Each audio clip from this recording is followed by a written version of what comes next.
Sewing-wise, 2024 was one of my most productive years ever, and I made over 40 clothing pieces. In this video, I want to show you some of my favorite pieces and share the key sewing lessons that I learned this year. So I will start with my biggest lesson that I've learned this year, the lesson that I actually knew all along, but this year I really got the full confirmation on how true this lesson is. And if you want to enjoy the clothes that you make and enjoy wearing them, good fabric is key. Now, to give a little bit of a background to this statement, earlier this year I released my knitwear pattern making and sewing course where we make t-shirts, sweatshirts, and fitted dresses from knitwear fabrics. Now, to prepare for the course, I of course made lots of different t-shirts to test different fits, different styles, different necklines, different fabrics. And over the year, I have been wearing those t-shirts, and I have noticed that the t-shirts that I enjoy wearing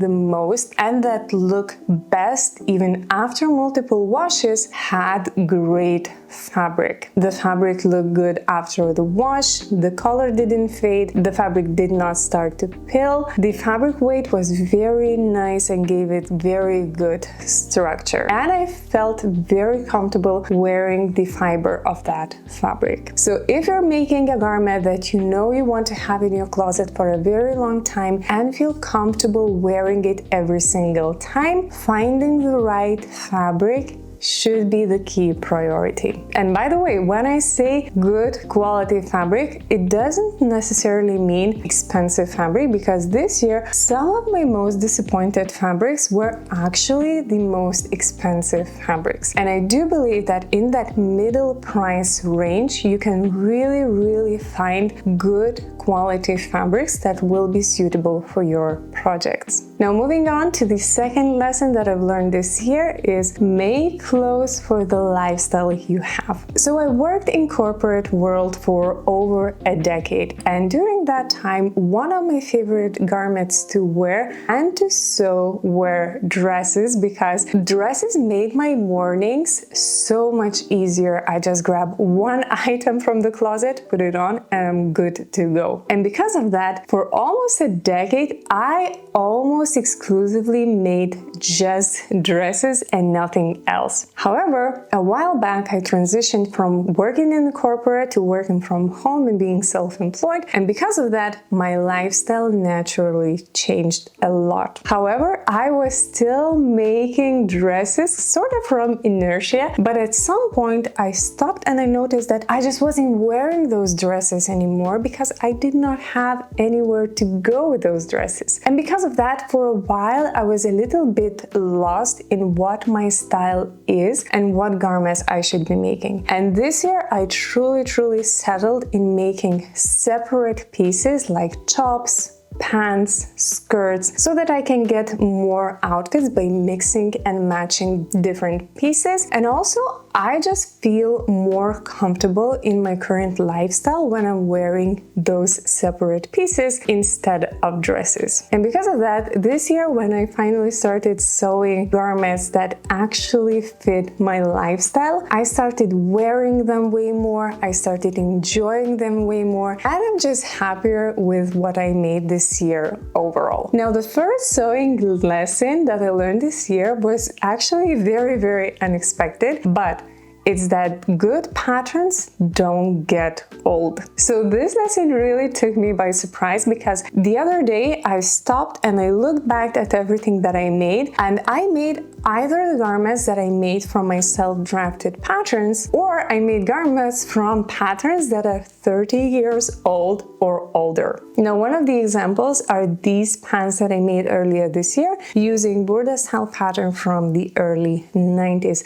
These pants are one of my most complimented garments I have ever made, and they were so comfortable to wear. And I got so many compliments both on social media and in real life, and they are made using pattern that is over 30 years old. This goes to show that the fashion trends just go in circle, and if you have those old sewing patterns, maybe you have old Burda style magazines, it is worth giving them a try and sewing them, and you will see how well those patterns are made and how stylish they look to this day. By the way, if you do love working with Burda style, I'm a big fan of Burda style myself, you can find those old magazines online secondhand very cheap. Like typically where I live, the old issues go for like about €2, and they have about 20-30 well drafted patterns, so it's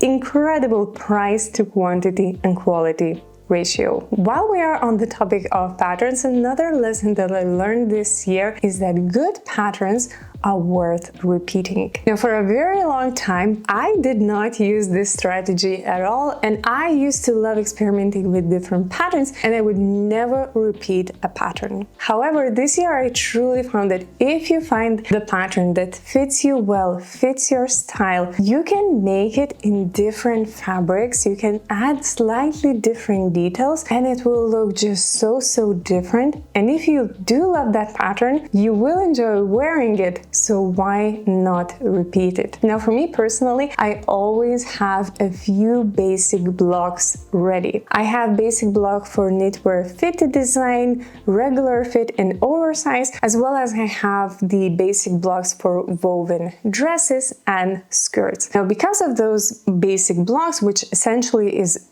a very basic silhouette of the pattern that is fitted to your figure, but it does not have any design lines. And because of those blocks, I can just very quickly make a few adjustments, sometimes even straight on a fabric, and I can get a different look, a different design each time without a need to make my own pattern or search for different patterns online or in magazines and prepare that pattern for cutting. So for me personally, when I find a pattern that I love, I will repeat it. I keep those basic blocks always ready, and for me, it allows me to save a lot of time and sew more while loving the final result more. Another sewing lesson that I learned this year, actually I got a final confirmation that this really works, is that instead of setting sewing goals, I choose a sewing word of the year. Now, I started practicing this about 3 years ago when my son was born, and